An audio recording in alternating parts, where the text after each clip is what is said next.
Hi, Steve. Hello. Hello. So, as I said, it's an honor to speak with you. Very I excited appreciate that. Thank you. Thank you for coming. to have you back here. And I'm wondering, is returning to Doctor Who, is it like riding a bike? Do you know what? I can't ride a bike. You're the first person to get a new fact out of me all day. I've never learned to ride a bike.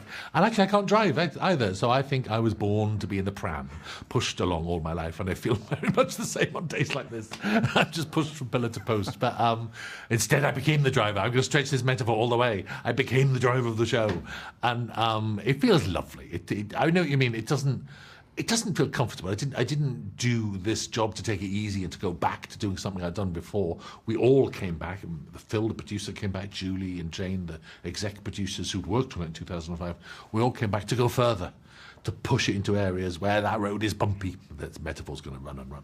Where the destination's unknown, and we keep going through the dark to find ourselves somewhere new. And it's very, if it didn't have that excitement, we wouldn't be doing it. So it all feels new. Great. And that's kind of leads into my next question is the world's changed so much since the last time you helmed the TARDIS. Now, how did that shape what you wanted to say with this season? I know what you mean, and I'm glad you asked that. Very much so. I think, especially for a young audience, I think it's a difficult world now. And I think 24-hour streaming news makes us despair of the state we're in.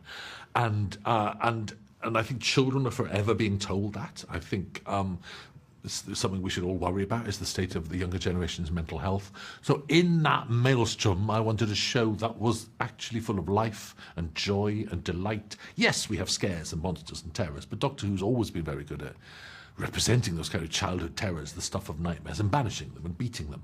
I think that's a very healthy process. So we still do that. We still have terrifying things happening, awful things happening, chases, excitement, danger. But there is a profound optimism to Doctor Who, and if anything, I've pushed that further beyond optimism to actual joy and fun and laughter on screen. And we have a doctor and companion in Ncuti and Millie who simply bounce and sizzle off each other. It's joy to watch, and that's what I wanted. I'm very pleased with those two. And I've seen it, and it's excellent. Right, thank you. But speaking to what you had mentioned about the Doctor's good. In the end, when I was watching, my daughters saw me and was like, is this, can we watch this? And they are always interested. How old are they? At the time, they're now 16 and 13. Right. Yeah, but, it's been about 10 years, or less than that. But they were very interested. And I'm like, no, it's too scary. And then I realized, but at the heart of it is such great messages and such a positive character. It does get scary in places, and we're always very careful with the children's audience. It's very significant there's never any blood. We're one of the very few franchises ever that will not, that's my rule. It's not a broadcasting rule, that's my rule. There will never be blood on screen, never. And we have terrible things happening to people, but they are blood, they're lasers, or they're whatever. We found ways around it. It's because I think it needs to feel very safe for a young audience to come and watch, because I think they get an awful lot out of it. There's a kind of childlikeness to the Doctor that fits children.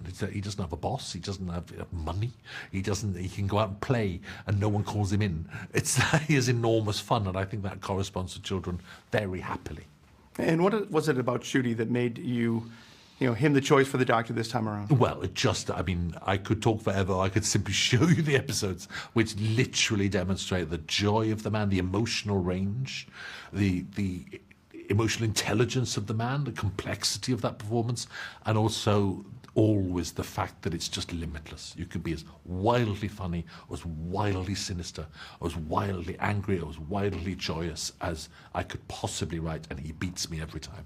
Yeah, and you've been laying out the breadcrumbs so there is this amazing energy, song and dance, and everything else going on in these first few episodes. But then you're also planting the seeds of, wait, there's fear and there's... Yes, it's going to toughen it. I do believe in a season opener that's fun and that's it's a party. Come and join the party. Then I hope you stay. And immediately the next episode that we haven't previewed yet is by Stephen Moffat, the master of the form, an episode called Boom, which is as tense and as clever and as dangerous as any episode you've ever seen. And we still have enormous fun along the way. We've got a Bridgerton episode coming up that is just sweepingly gorgeous and full of romance and colour and pictures and joy. all heading up towards the series finale. That is one of the toughest stories the Doctor and Ruby will ever go through, and I hope they make it out alive. I genuinely hope that. I'd love to stay and work, and I hope they survive, but I can't promise anything. I hope so too. How about any classic villains coming back? I wanted the series to be new, to start out new. It's a new platform, it's a new start, it's a new Doctor, it's a new companion, and I think newness is, I want to create monsters that the showrunner in 30 or 40 years' time will be saying, let's bring them back. Let's do that monster from 2024 that was such fun. So I think that's the focus. There'll always be room in Doctor Who to look back, but not right now. We've already had two new, one's a villain for sure, the Maestro. Yes. And the other one is, not so much a villain, but when my wife watched, I said, get your tissues ready. Ah, really? You knew? Kind of with the joke with the boogers. That's terrible. A monster based on a pun. We got away with murder there. And just one very last question. 3 words to describe this season. Joy, danger, extremity. Excellent. I cannot wait for more. Thank you. Thank you I'm glad so you much. enjoyed it. I really appreciate that. Thank you very much.